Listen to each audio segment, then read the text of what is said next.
Olá, alunos do 8º ano, sejam bem-vindos a mais uma aula de língua portuguesa. Eu sou o professor Mauro Farias, estarei aqui com vocês no chat, né, buscando essa interação, a participação dos professores e alunos, na aula maravilhosa que hoje está com a professora Silene. O título da aula, Blog em Manutenção, né? Aí nós temos as habilidades, né, que vai ser colocada aí para vocês na tela. Pode dar um print, são bastante habilidades, né, bastantes habilidades. EF69LP06, EF69LP10, EF69LP25, EF69LP32. São as habilidades que serão trabalhadas nessa aula de hoje, que é aquela sequência de atividades que a gente tem falado sobre o blog, né? Então, aqui do meu lado a professora Silene. Olá, professora. Olá, professor Mauro, olá, estudante, professores, professoras que nos acompanham e todos mais, sejam bem-vindos à nossa aula. Hoje iremos retomar sobre a construção do blog ou algum produto interativo para divulgar aí na sua escola. Professor Mauro, por favor, leia as habilidades, na verdade, os objetivos da nossa aula de hoje. Pois não. Os objetivos da aula de hoje: experimentar papéis desenvolvidos por profissionais do mundo da comunicação e informação web 2.0, compreendendo como essa vivência se dá na prática. Criar roteiros e materiais em vídeo, tendo sempre clara a necessidade de planejamento, pesquisa e produção numa perspectiva de manter elementos composicionais essenciais nesse processo. Utilizar plano de redação como algo imprescindível à produção textual. Discutir conteúdos relevantes a serem publicados no blog escolar.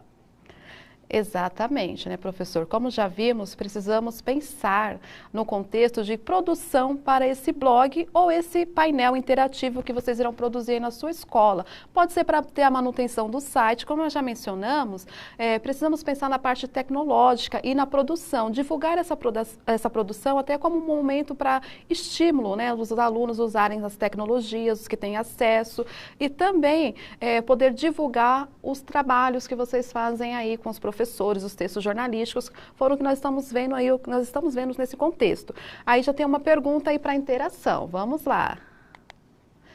Mauro, por favor.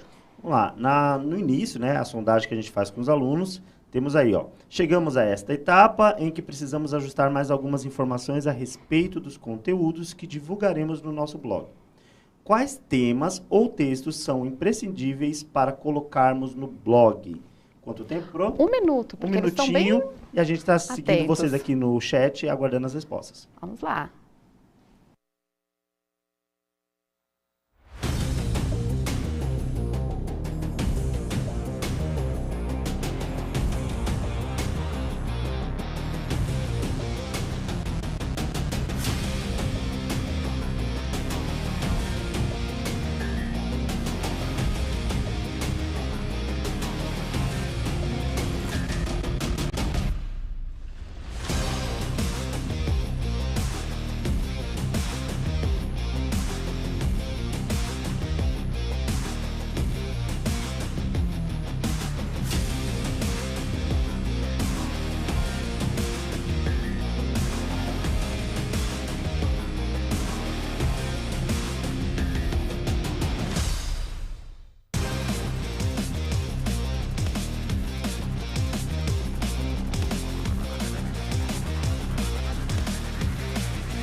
De volta com a participação dos alunos, né, as respostas dos alunos que os professores estão trazendo.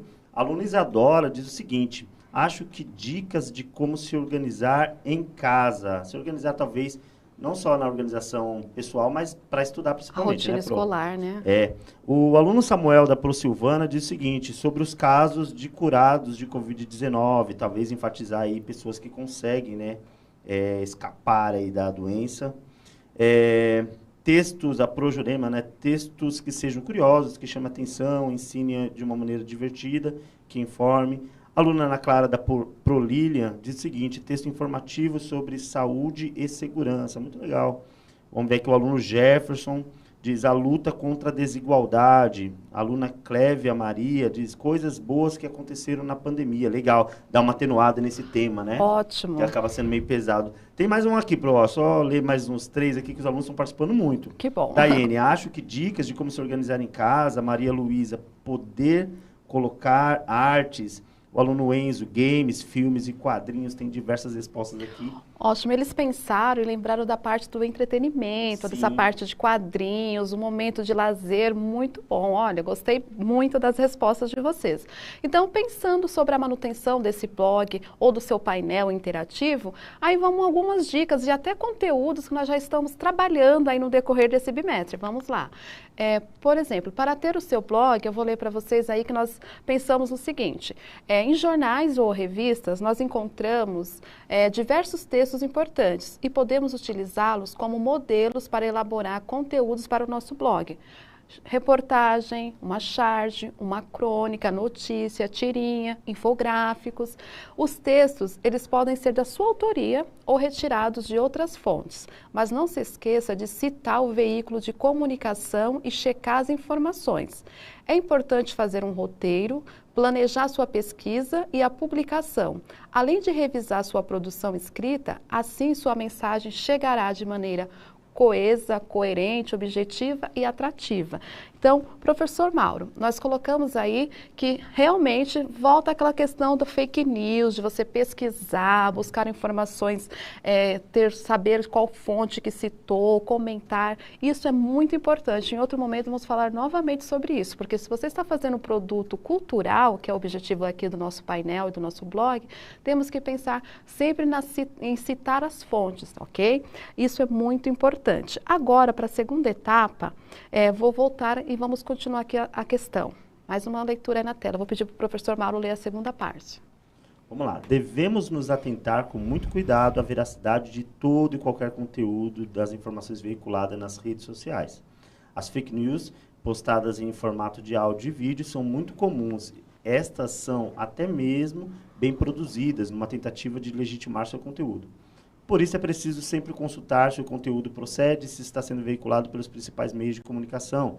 É necessário ter atenção redobrada, pois muitos links são elaborados por fraudadores que visam roubar dados da população e danificar os aparelhos dos usuários. Muito sério isso, né? Muito sério. Então, além de vocês se preocuparem com a questão de não passar uma informação errada, passar sempre uma informação fidedigna, séria, também tem esse contexto de vocês disseminarem e além de atrapalharem aí e danificarem os seus aparelhos eletrônicos, enfim. Então, pensar sobre isso, nessa questão, não é somente em passar essa informação que já é algo terrível, você ainda fica com prejuízo material, né? Então, é bom pensar nesse contexto.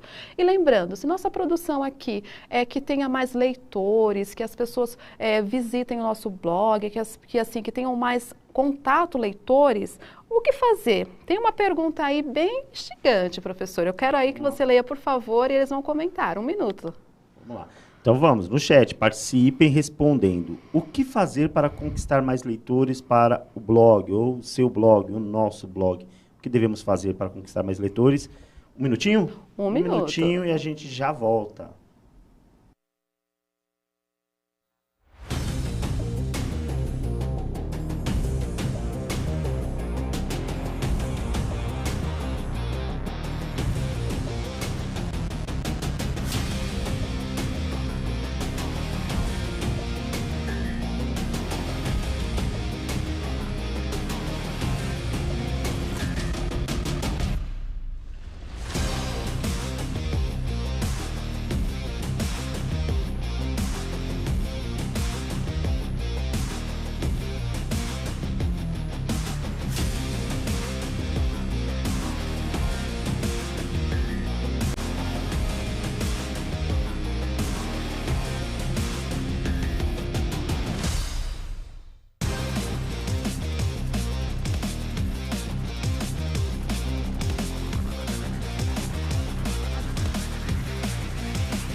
A aluna Rebeca, da Proérica, diz o seguinte: focar em um público-alvo.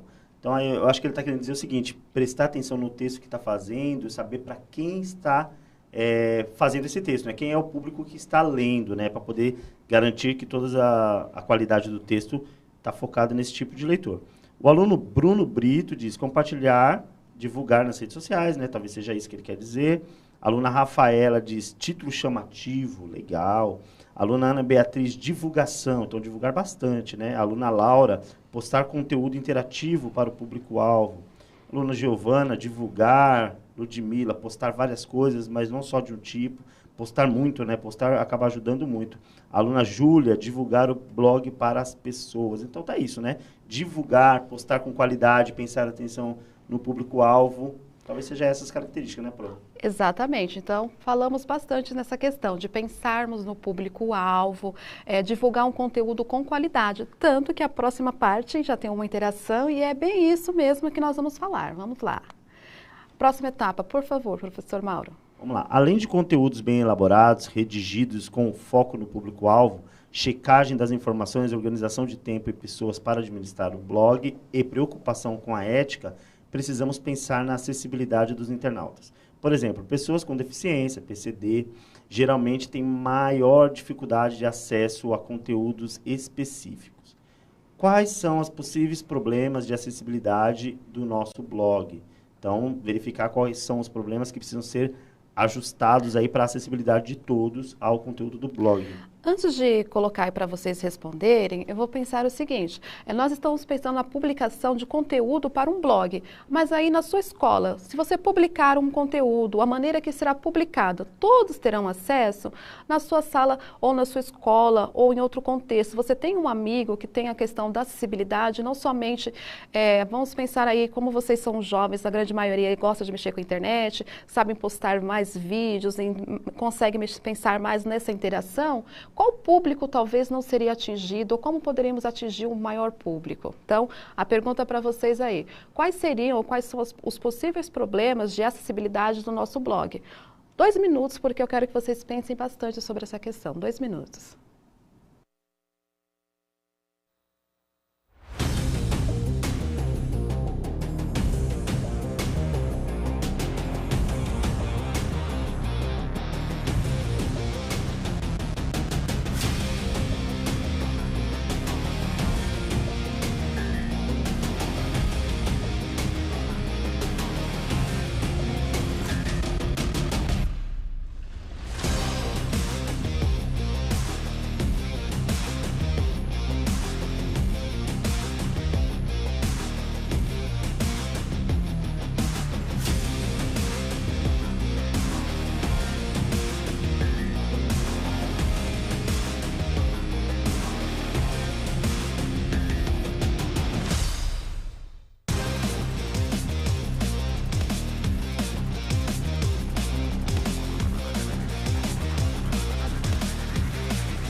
De volta aqui, olha, muitas respostas, viu, professora? Muitas mesmo. Que bom. O aluno Carlos Eduardo diz o seguinte, não deve ser nada complicado ter um acesso mais fácil. Então, pensar que o acesso tem que ser mais facilitado. Aí ele não detalhou, mas é pensar nisso.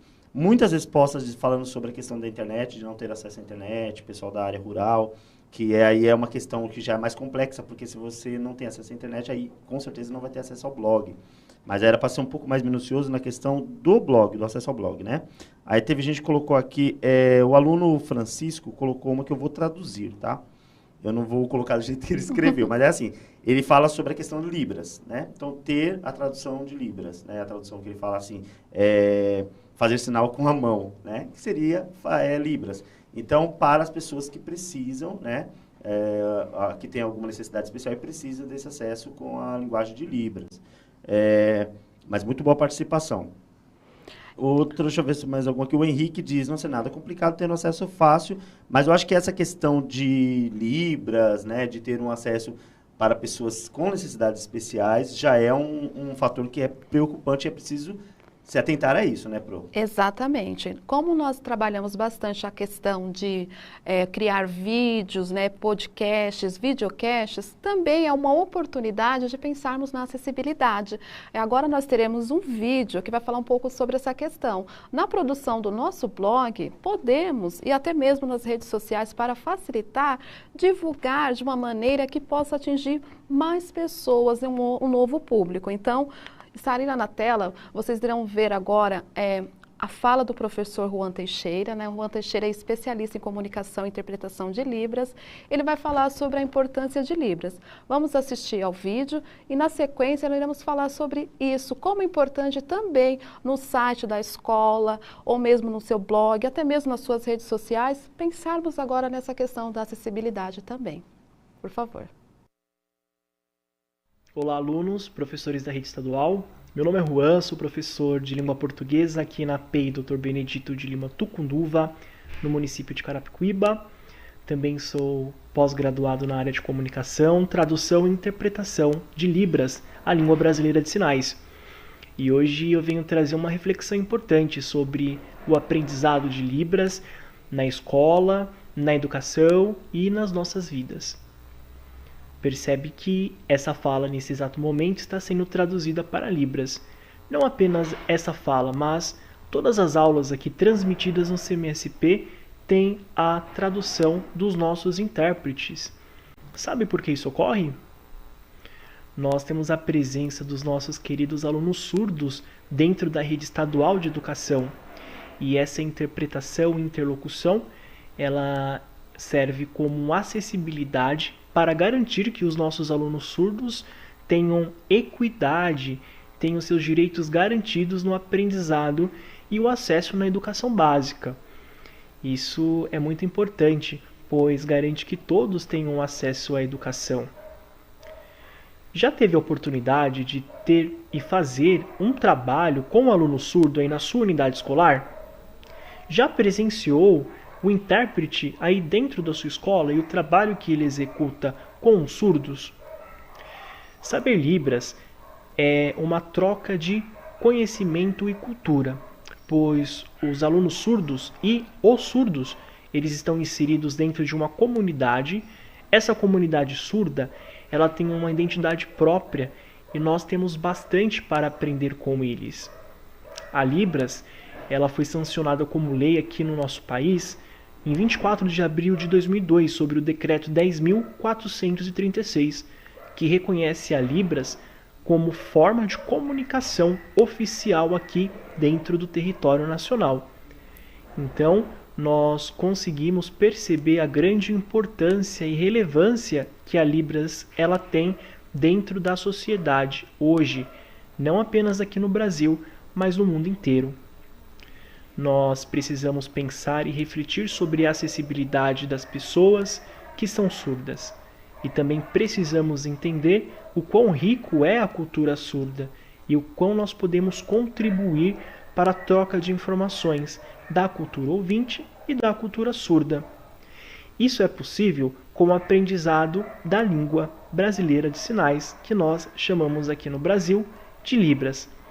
Cada país tem a sua língua de sinais e a nossa língua de sinais ela é rica, é considerada como língua e não linguagem, e nós temos a oportunidade de aprender essa língua, que é uma língua espaço-visual, onde conseguimos comunicação com pessoas com diferentes especificidades e também garantimos aí uma grande troca de experiência cultural. Já pensou em aprender Libras? Exatamente, nós temos aí até o desafio, o questionamento. Já pensou em aprender Libras? E assim, quando nós pensamos na questão de criar o nosso videocast, ou o nosso podcast, o aluno tem a oportunidade de expandir né? E quando é a questão de imagem, sempre ter a parte de Libras é importante.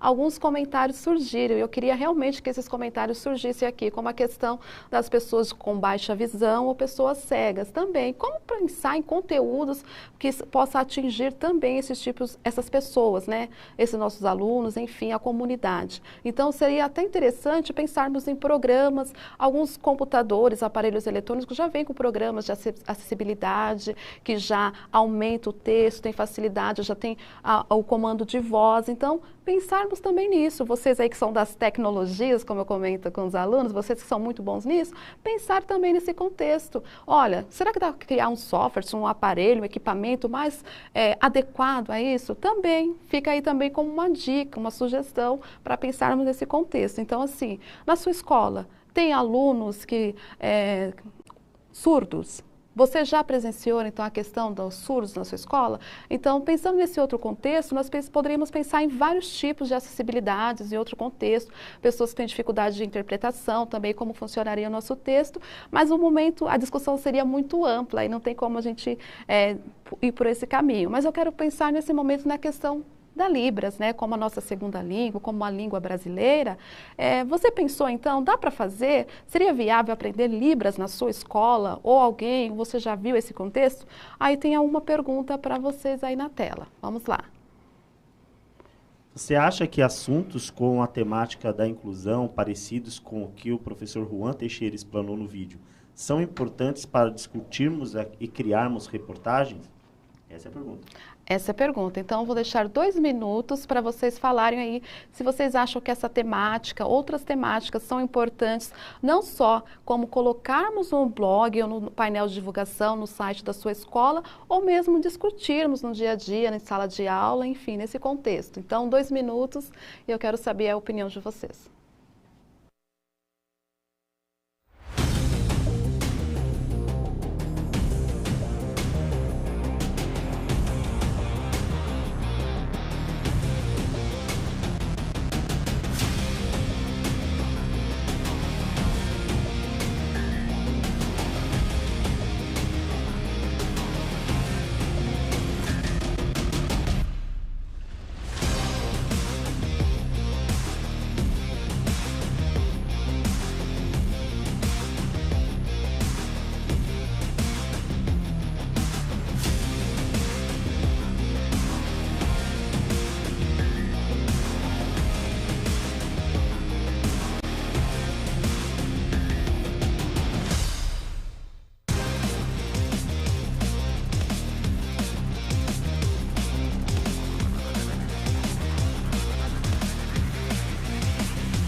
De volta aqui, então, a participação dos alunos na resposta aí à pergunta anterior sobre a importância de tratar de sistemas em sala de aula, né? A aluna Yara coloca o seguinte: sim, pois através disso o aluno se sente mais incluído, né? A aluna Graciela, sim, para ter inclusão social. A aluna Bruna diz, sim, são importantes, principalmente para as pessoas surdas, né? Se for o caso do tema do professor Juan. A aluna Clévia dizendo o seguinte: eu acho importantíssimo, certamente é essencial, né? A professora Maria Ieda. A aluna Letícia diz que acha muito importante também. Então, assim, eles estão, na maioria, aqui respondendo que é importantíssimo tratar de sistemas, Pro. Exatamente, assim. Eu espero que com essa fala, né, do professor Juan, agora de manhã para nós, surja, né, assim, a vontade de quando vocês forem produzir algum conteúdo, tanto para a internet ou divulgação de algum material de vocês, surja essa oportunidade e o gostinho e pensar, nossa, o meu público-alvo é esse, mas eu posso atingir muito mais, eu posso ir além. Então, eu espero que tenha ficado o gostinho aí, a vontade de fazer a diferença e pensar um pouquinho na questão da inclusão. Esse era o objetivo principal nesse momento, que vocês pensassem na inclusão dentro do seu blog, dentro do seu material de divulgação aí na sua escola, o seu painel, o seu mural, se ele vai atingir uma grande, mais pessoas, né? Se ele consegue atingir um público maior dentro desse contexto e a inclusão realmente seja feita, tá? Esse era o objetivo, pensarmos em conteúdos, mas esse conteúdo também de uma forma acessível, acessibilidade para essas pessoas. Então, assim, hoje nós vimos na aula, vou colocar aqui para vocês na tela, nós discutimos então os conteúdos que serão ou poderão ser publicados em um blog, revisamos que tem que checar toda e qualquer informação, né, sobre a qualidade, a veracidade dessa informação e enfatizamos, né, que tem que ter um plano que é imprescindível para você ter a sua produção e principalmente nesse momento a questão da inclusão. Professor Mauro, muito obrigada pela aula, obrigado por ter participado e eu fiquei contente com os alunos que participaram. A participação foi ótima também, parabéns aos alunos.